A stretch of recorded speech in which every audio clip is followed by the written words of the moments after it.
और जब आदमी का चरित्र खो जाता है, आदमी की वाणी कर्कश हो जाती है, उसका स्वभाव बिगड़ जाता है और दुष्कर्म उसके द्वारा होने लगते हैं, दुर्गुण दुराचार में उसका जीवन व्यतीत होने लगता है, तब उस आदमी के द्वारा नरक तैयार हो जाता है। इसलिए आदमी स्वतंत्र है, चाहे स्वर्ग बना करके जियो, चाहे नरक बना कर जियो, ये सब तुम्हारे हाथों का खेल है।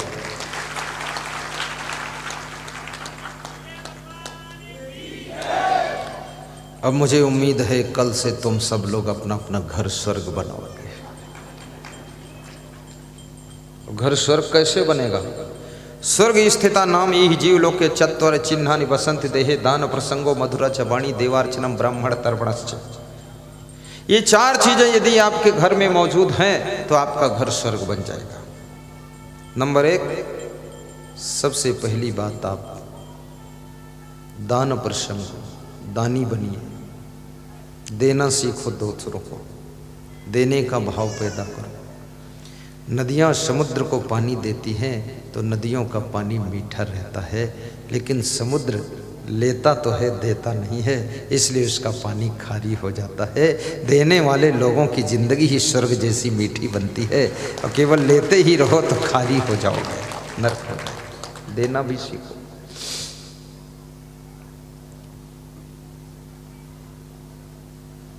और दान भी करना है तो क्या दान करना है? समय दान भी करो। ऐसे तो सभी लोग बिजी हैं, कोई खाली नहीं, लेकिन समय दान, अच्छे कार्यों के लिए समय दान कीजिए। गुजरात अधिक समृद्धशाली क्यों है? क्योंकि गुजरात के लोग सत्संग और धार्मिक कार्यक्रमों में समय दान करते हैं। और जब सत्संग और धार्मिक कार्यक्रमों में समय दान लोग करते हैं तो वहाँ सत्संग श्रवण करने से, धार्मिक कार्यक्रमों में शामिल होने से सद्बुद्धि मिलती है। जब सद्बुद्धि मिलती है तो उस सद्बुद्धि से संस्कार शुद्ध होते हैं, और संस्कार शुद्ध होने से सत्कर्म होते हैं, और सत्कर्म जब होते हैं तब वहाँ स्वर्ग बन जाता है। इसलिए धार्मिक कार्यक्रम कराना भी चाहिए, और कोई कर रहा है तो उसमें शामिल होना चाहिए, और धार्मिक कार्यक्रमों में कोई सहयोग मांग रहा तो देना भी चाहिए कि ठीक है, मैं सहयोग करूंगा आपको, कोई बात नहीं। और कभी ऐसी क्षमता हो कि अकेले ही कराऊं तो फिर पूरा हिमालय पहाड़ अकेले ही उठा लेना चाहिए। सबसे कहे तो शारीरिक सेवा दीजिए, बौद्धिक सेवा दीजिए, आर्थिक सेवा हम अकेले कर लेंगे। क्योंकि तेन त्यक्तेन भुज्जीता कस्य स्वेद धनम, ईशावास्योपनिषद का ऋषि कहता है, त्याग पूर्वक इस धन का भोग करो। ये धन किसका है? अर्थात किसी का नहीं है, मरने के बाद सब यही रह जाता है। इसलिए जीते जी इस धन को, इस तन को, इस मन को, इस बुद्धि को सत्कार्यों में भी लगाइए और परोपकार में भी लगाइए। उसका पुण्य ही तुम्हारी जीवात्मा के साथ जाएगा, और वही पुण्य ही तुम्हें सद्गति दिलाएगा, वही पुण्य ही तुम्हें स्वर्ग जैसी जिंदगी जीने का आगे सौभाग्य प्राप्त कराएगा। समय दान। दूसरा है महत्वपूर्ण दान, अन्नदान है। अन्नदान भी करो। भूखे को भोजन, प्यासे को नीर, ऐसा कहते संत कबीर। अन्नदान का भी बड़ा महत्व है। आप तीर्थों में जाइए, वहाँ भंडारे चलते रहते हैं। मैं सावन महीने में उज्जैन तीर्थ में गया था तो मैंने देखा वहाँ हजारों जगह भंडारा चल रहा है। लोग अपने अपने गांवों से ट्राली में ला करके सामान भंडारा कर रहे हैं। गांव से भी आए हैं 200-400 लोग, और सावन में जो महाकालेश्वर के भक्त आते हैं उनको भोजन खिलाते हैं। बहुत धूमधाम से भंडारा चलता है। ये भंडारा करना भी अच्छी चीज़ है। हरिद्वार में खूब भंडारे चलते हैं, प्रयागराज कुंभ में भंडारे चल रहे थे, जिसको अन्न क्षेत्र बोलते हैं। नासिक कुंभ में भी भंडारा चलता है। और मैं तो सोचता हूँ थोड़ा थोड़ा भंडारा तो सबको करना चाहिए, भंडाफोड़ तो किसी को नहीं करना चाहिए। भंडारा करो, कुछ नहीं है, एक दो गायों की सेवा करिए, गाय के लिए भी भंडारा कर दीजिए। चिड़ियों के लिए छत के ऊपर पानी रख दीजिए, जल का भंडारा करो। चिड़ियों के लिए कौन सोच रहा है? गर्मी के महीनों में चिड़ियों का इंतजाम कीजिए। और मनुष्य एक ऐसा प्राणी है जो जगत के सृष्टि के समस्त प्राणियों की जिंदगी का इसको बहुत बड़ा अधिकार है। अगर ये रूठ जाए मनुष्य तो सभी प्राणियों की जिंदगी को खत्म कर सकता है, और अगर ये खुश हो जाए तो सभी प्राणियों की जिंदगी की रक्षा भी कर सकता है। रक्षक बनो, भक्षक मत बनो। मांस, मछली, अंडा, नशा, शराब का त्याग करो। अभी तक जो खा लिया सो खा लिया, कोई बात नहीं है, माफ करा दूंगा मैं, पर कल से मत खाओ। तो कल से मत खाओ इसका मतलब क्या रात में फिर खूब खा लो? नहीं नहीं, अब आज से ही बंद कर दो फिर।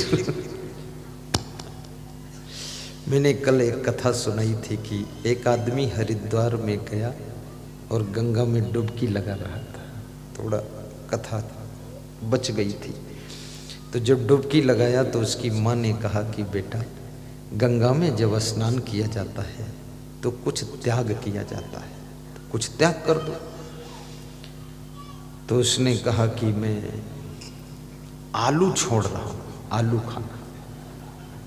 माँ ने कहा आलू तो कोई बात नहीं है, लेकिन मांस, मछली, अंडा ये सब छोड़ो। गंगा में खड़े हो, गंगा माँ की कसम खाओ, इसको छोड़ो। माँ गंगा के किनारे बाहर खड़ी है, बेटा गंगा में खड़ा है। तो बेटा ने गंगा में अंजलि में जल भरा और कहा कि हे गंगा मैया, मैं आपके चरणों में मांस, मछली, अंडा, शराब सब छोड़ रहा हूँ। जय हो गंगा मैया की, जय हो मेरी जन्म देने वाली मैया की। छोड़ रहा हूँ। छोड़कर चला। माँ बड़ी खुश हुई कि आज कम से कम सफलता मिली, ये सब राक्षसी भोजन छोड़ दिया। माँ बहुत खुश है। 10 दिन हरिद्वार में रहा, घर लौट कर आया। 11वें दिन ही उसने अंडा ला करके पकाना शुरू किया। तो माँ ने कहा ये तुम क्या कर रहे हो बेटा, तुम तो गंगा जी में छोड़ कर आए। बोले माँ मैंने गंगा जी में छोड़ा था, घर में नहीं छोड़ा है।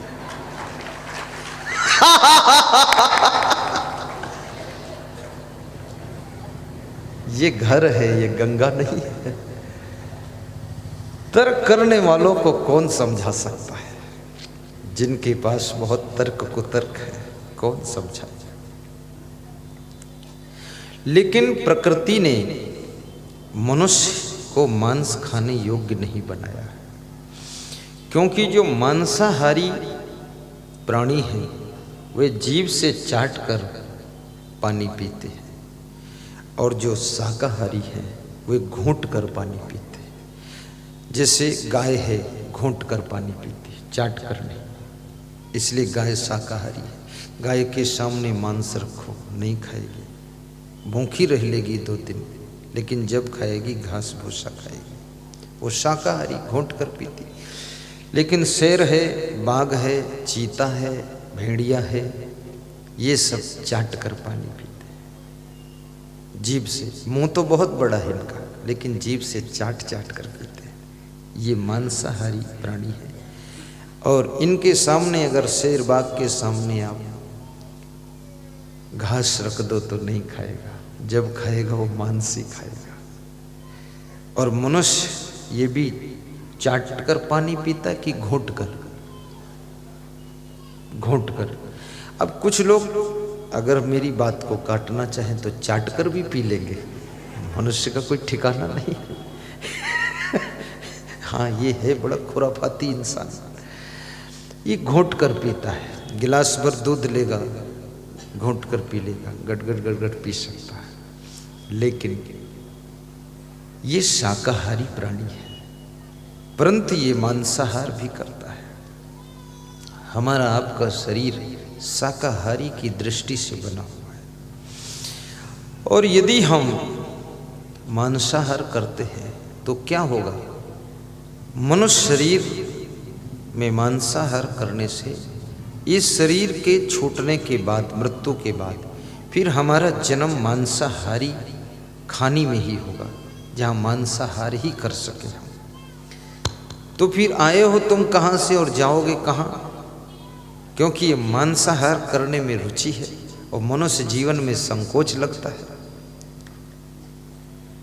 मांस लेने जाओ तो थोड़ा संकोच करके ही जाते हो, और फिर लाते हो थोड़ा छिपा के लाते हो, और खाते हो तो भी उस दिन फिर मंदिर नहीं जाते हो, सोचते बस आज ठीक नहीं। और फिर मनुष्य का क्या भरोसा है, बड़ा विचित्र प्राणी है।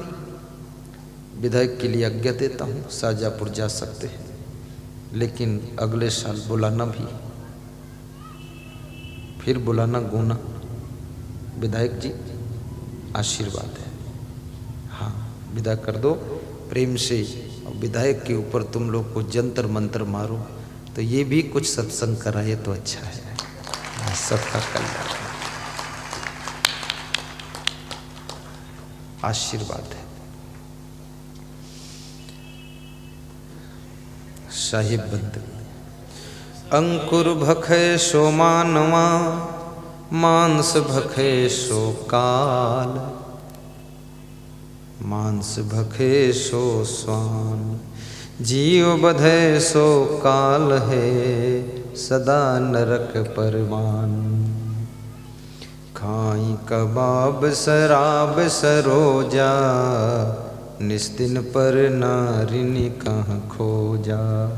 माँ नहीं मात पिता नहीं देवा, साधन से करवा वही सेवा।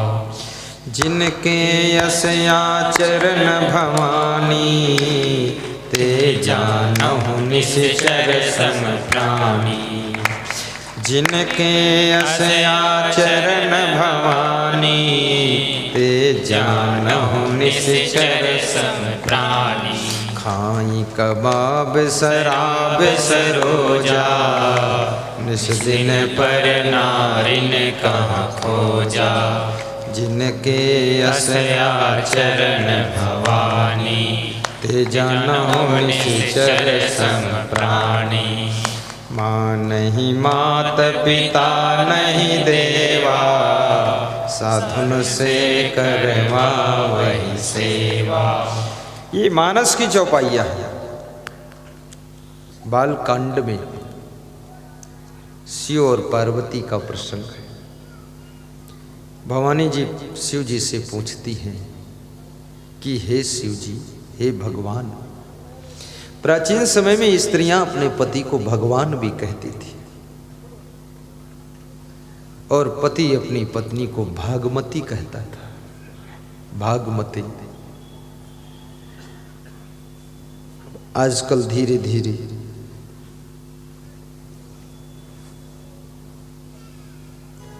स्त्रियां अपने पति को भगवान शब्द से नहीं पुकारती है। ज्यादातर तो स्त्रियां कहती हैं ये मेरे हस्बैंड है, हस्बैंड। और हस्बैंड का अर्थ क्या होता है? हंस माने जब पत्नी कहे हंस तो हंसे, और जब कहे बैंड तो बंद कर दे हंसे। हस्बैंड। और वास्तव में पत्नी के हाथ में आपकी हंसी खुशी भी है। वो जब चाहे आपको खुश कर दे, जब चाहे तो आपको खुशी को बंद कर दे। जरा सा स्टीयरिंग घुमा दे तो तुम्हारी खुशी सब खत्म। हस्बैंड। और पति लोग भी अपनी पत्नी को भागमती नहीं कहते, अब कहते हैं वाइफ। वाइफ।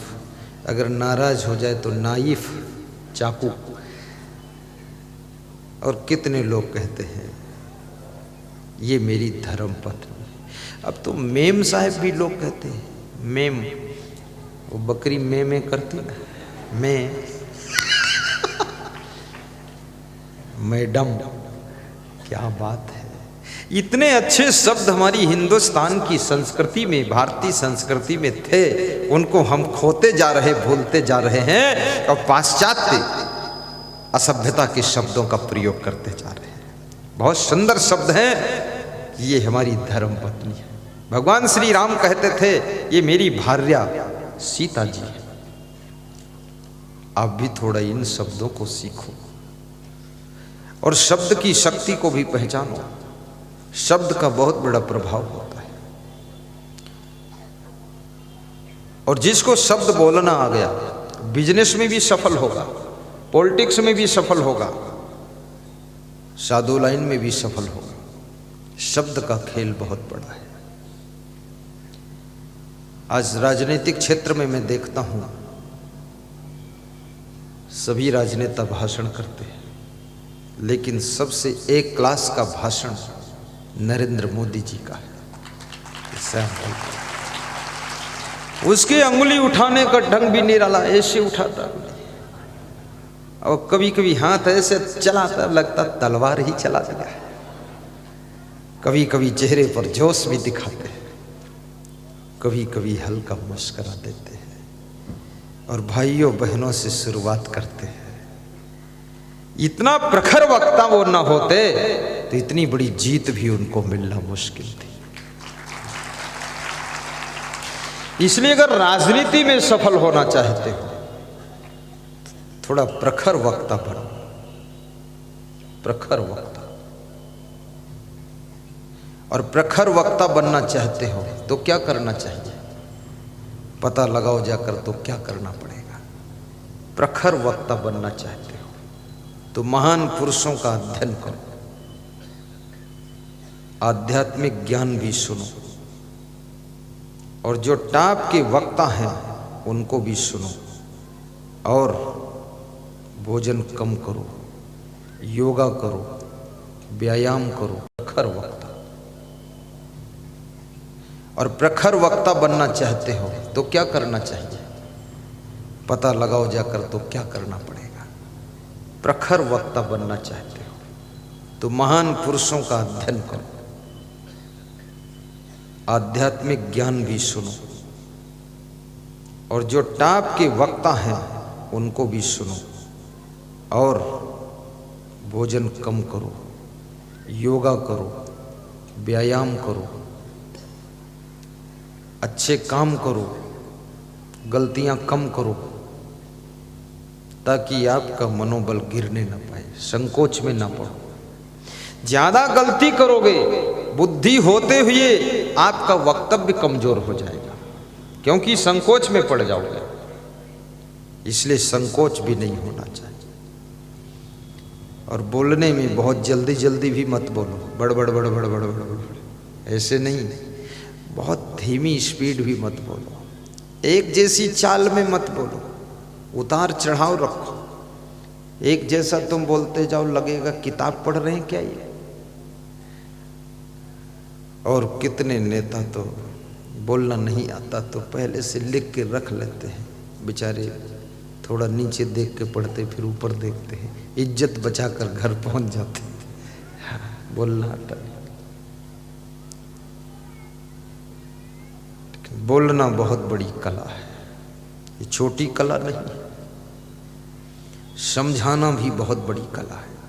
अपनी बात को दूसरों को समझाना ही तो सफलता का द्वार खोलती है। एक दुकानदार भी तो ग्राहक को समझाता ही है, एजेंसी मालिक भी तो ग्राहक कस्टमर को समझाते ही है। और समझाना आ गया तो समझाओगे कैसे? वाणी से ही तो समझाओगे। बोलने की कला हो तो समझा सकोगे और समझाना आ गया तो करोड़ों जनता को समझा दोगे तो सब वोट आपको मिल जाएगा। समझाना बहुत बड़ी कला है।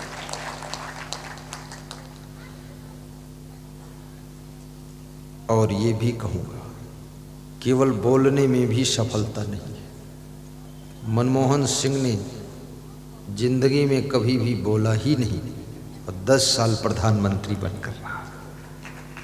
मौन में भी शक्ति है, ये भी याद रखना। क्योंकि मैं आपको बता दूं बोलना ही सफलता है, तो तुम आज जाकर घर में बोलना शुरू करो, अपनी पत्नी को तंग कर डालोगे बोल बोल के। नहीं नहीं, बोलना मनमोहन से सीखो कि मौन से भी सफलता मिलती है। यदि मनमोहन जी कुछ बोल देते ज़्यादा तो प्रधानमंत्री सीट से उतर सकते थे, उसने बोला ही नहीं, बस हाथ जोड़ा कि दया रखना हम पे, बस बेड़ा पार करो माँ। ऐसा मौन की भी शक्ति समझिए। आप घर में ज्यादा बोलकर सफल नहीं हो सकते, वहां थोड़ा सा शांत रहिए। घर में घर के अन्य सदस्यों की बात को भी सुनिए, और जब बोलिए तो आपकी वाणी में घर के लोगों की थोड़ी प्रशंसा का पुट भी समाया हो। 2 शब्द प्रशंसा के भी कहो, क्योंकि डेल कार्नेगी ने कहा है कि सराहना सुनने की इच्छा हर आत्मा की भूख होती है, कि मैंने जो कार्य किया है इसकी थोड़ी सराहना की जाए। और सराहना वही दूसरों की कर सकता है जो स्वयं को अभिमान से मुक्त कर सकता है। अहंकार से भरा हुआ चित्त दूसरों को सम्मान नहीं दे पाता है, दूसरों को अच्छा नहीं कह पाता है, दूसरों की सराहना प्रशंसा नहीं कर पाता है। जो अपने अहंकार की चट्टान से नीचे उतर जाता है और विनम्रता के सिंहासन पर बैठ जाता है, और दूसरों की खुले हृदय से सराहना करता है। सराहना शब्द भी बड़ा महत्वपूर्ण शब्द है। उनको सराहिए जिन्होंने कुछ विशेष किया है, उनकी प्रशंसा कीजिए जिन्होंने इस देश के लिए कुछ बहुत अच्छा किया है, उनको धन्यवाद दीजिए जिन्होंने घर का लोड लेकर घर का उत्थान किया है। बड़ी महत्वपूर्ण बात है। माता पिता की भी कभी कभी सराहना पुत्र और पुत्र वधू को करना चाहिए। कहना चाहिए कि आपने बहुत उन्नति किया है पिताजी, आपको मैं धन्यवाद देता हूँ, चरण छूकर प्रणाम करता हूँ। मुझे भी थोड़ा फार्मूला सिखाओ कि इतना बड़ा साम्राज्य कैसे संभालूँ मैं। अपने पिता की भी सराहना कीजिए। माता पिता तुमसे कुछ नहीं चाहते हैं, सिर्फ और सिर्फ इतना चाहते हैं कि मेरा बेटा मुझसे खुश रहे, मेरी बहू मुझसे खुश रहे। कितने बेटे तो ऐसे हैं महाकाल है, बाप को देख करके पूरा गुस्सा आ जाती है, बाप भी उनको देखता है तो दुबक जाता है कि महाकाल के सामने बचना मुश्किल है। कितनी माताएं अपने बेटों से, संतान से बहुत दुखी है, और जबकि शिष्य को गुरु से खुश रहना चाहिए, क्योंकि गुरु ने जो तुम्हें ज्ञान दिया है वो ज्ञान पैसे से भी नहीं मिल सकता है। और उनका ज्ञान ना मिलता तो शायद तुम आज चरित्र से भ्रष्ट होकर के व्यभिचारी बनकर घूमते। ये गुरु की कोई कम कृपा है जो उन्होंने तुमको चरित्र रूपी धन दिया है, वैराग्य रूपी धन दिया है, और विवेक की लाइट दे दिया है कि जिंदगी भटकने ना पाए।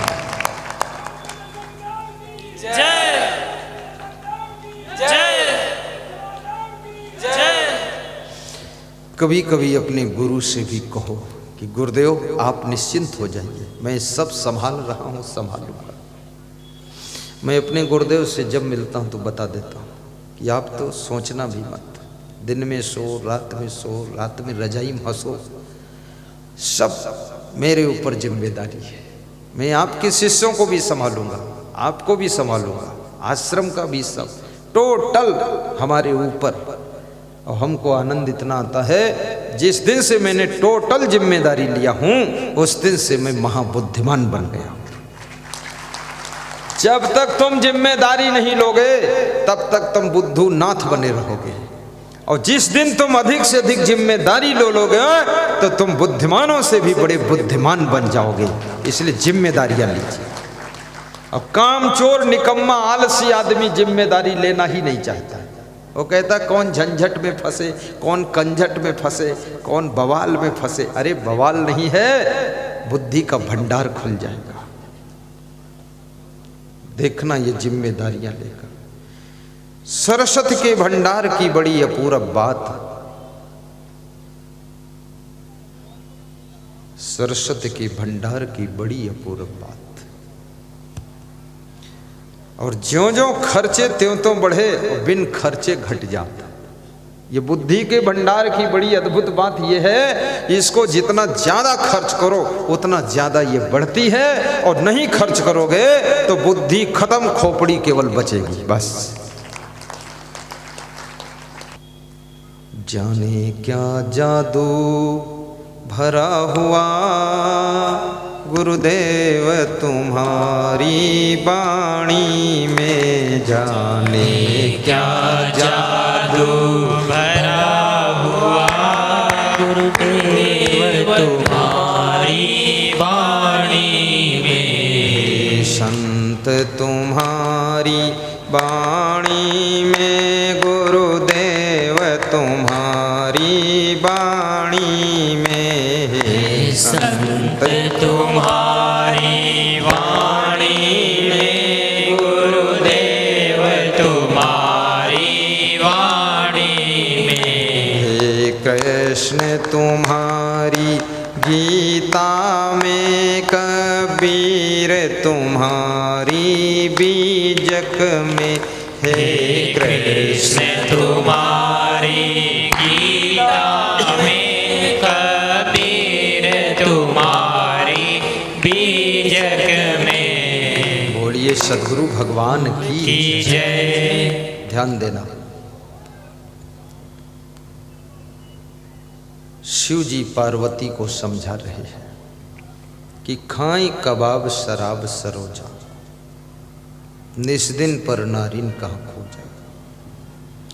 जो कबाब खाते हैं, कबाब यानी मांस, सरोजा माने अंडा, और शराब पीते हैं और पराई स्त्रियों को तंग करते हैं, ऐसे लोग राक्षस होते हैं।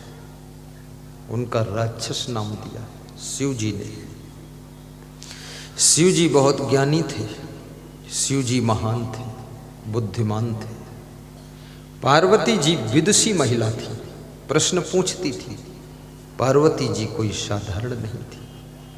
पार्वती, महिला को विद्वान बनना चाहिए, महिला को भी ज्ञानी होना चाहिए। कभी कभी अपने पति से आध्यात्मिक प्रश्न पूछो। और वो स्त्री सौभाग्यशाली है जिसका पति अध्यात्म का ज्ञान रखता है, और वो पुरुष भी किस्मत वाला है जिसकी पत्नी भक्ति में डूबी रहती है और जब मौका पाती है ज्ञान की बातें करती है। ऐसा घर आश्रम है, मंदिर है, और ऐसे घर के नर नारी, नर के रूप में नारायण है और नारी के रूप में नारायणी है, और उसी घर में स्वर्ग निवास करता है। ज्ञान चर्चा भी करो कभी कभी, ये हर समय प्रपंच में मत रहो। आपा तजय हरि भजय, नखसिक तजय विकार, सब जीवन से निर्भर रहे साधु मता है सार। आपा तजय, ये जो बहुत टेंशन लाद कर बैठे हो, इसको त्याग करो। इतना तनाव में क्यों रहते हो? हंसते हंसते प्रबंधन कीजिए, खुशी से व्यवस्था को देखिए, चेहरे की भाव भंगिमाओं को बिगड़ने मत दीजिए। दर्पण के सामने जरा गौर से देखा करो। ये मत देखो चेहरा गोरा है कि काला है कि सांवला है, ये देखो चेहरा खुश है कि दुखी है, कि टेंशन में है, कि तनाव में है, कि चिंता में है, कि चेहरा प्रसन्न है, चेहरा हंसमुख है, चेहरे का भाव तो बिगड़ तो नहीं रहा। कितने लोग इस मायावी संसार में पढ़ करके उनके चेहरे की भाव भंगिमाएं सब बिगड़ गई। Face is the index of all, उनका फेस देखो तो पूरी जिंदगी पढ़ लो क्या दशा दुर्दशा हो रही, इतना क्यों बर्बाद हो गए। एक आदमी चित्रकारों के मेला में गया चित्र खरीदने के लिए। तो वहां बहुत सुंदर सुंदर चित्र लगे थे। चित्र देखा, एक चित्र देखा जिस चित्र में खोपड़ी में बाल नहीं थे, गंजे आदमी का चित्र था। तो वो आदमी नाराज हुआ और चित्रकार से बोला कि आपको भी इतना मालूम नहीं है, इतने सुंदर चित्र लगे, ये गंजे आदमी का चित्र क्यों लगे? ये इतना बदसूरत, इतना टेंशन में ये गंजा आदमी, इसका क्यों लगाया फोटो? तो चित्रकार ने कहा क्षमा कीजिएगा, ये चित्र नहीं है, ये दर्पण लगा है, इसके सामने आप खड़े हुए, आपका फोटो आपको दिखाई दे रहा है। ये दशा हो गई। वो शर्मिंदा हुआ, बोले मैं तो सोचता था कोई चित्र है, बोले नहीं आप ही है। इतना क्यों टेंशन लेते हो?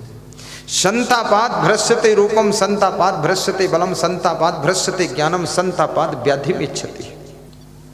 महात्मा विदुर महाराजा धीराज धृतराष्ट्र के पास में खड़े हैं और पूछते हैं कि राजन, मुझे क्यों बुलाया गया है? मेरे लायक क्या सेवा है? विदुर, तुम विद्वान हो, तुम्हारे शब्दों से मुझको शांति मिलती है और तुम्हारी बातों से मुझको शांति मिलती है। मैं बहुत दुखी आत्मा हूं, मैं चिंतित आत्मा हूं, मुझे कुछ ज्ञान दो ताकि मुझे शीतलता प्राप्त हो। मैं अंदर अंदर जल रहा हूं। याद रखना,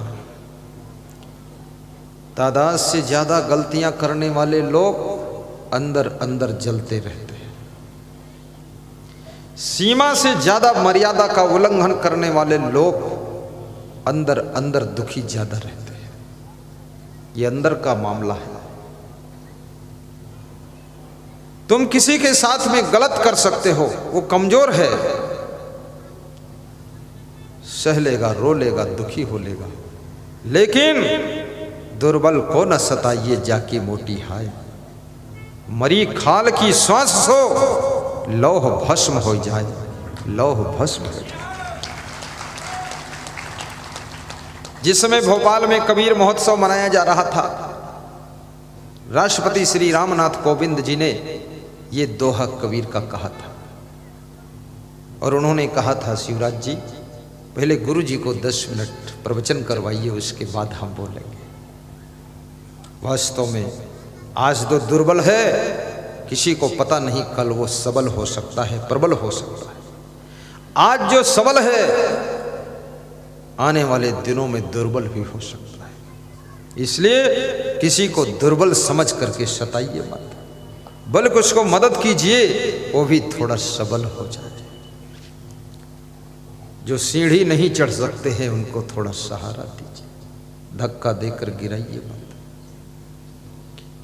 और जो सीढ़ी कूद कर चढ़ सकते हैं उन लोगों को धन्यवाद दीजिए कि मेरे को भी जरा सहारा देकर ऊपर ले लीजिए। सहारा, सहारा देने वालों के लिए संसार स्वर्ग है। तो विदुर जी क्या कहते हैं? संतापाद भ्रश्यते रूपम, संताप करने से सुंदर रूप नष्ट हो जाता है, टेंशन करने से। फिर चाहे जितना क्रीम पाउडर लगाओ कोई मतलब नहीं, टेंशन से सुंदरता नष्ट होती है। इसलिए मैं निवेदन करूंगा, और टेंशन की पहचान है आपको गहरी नींद नहीं आई।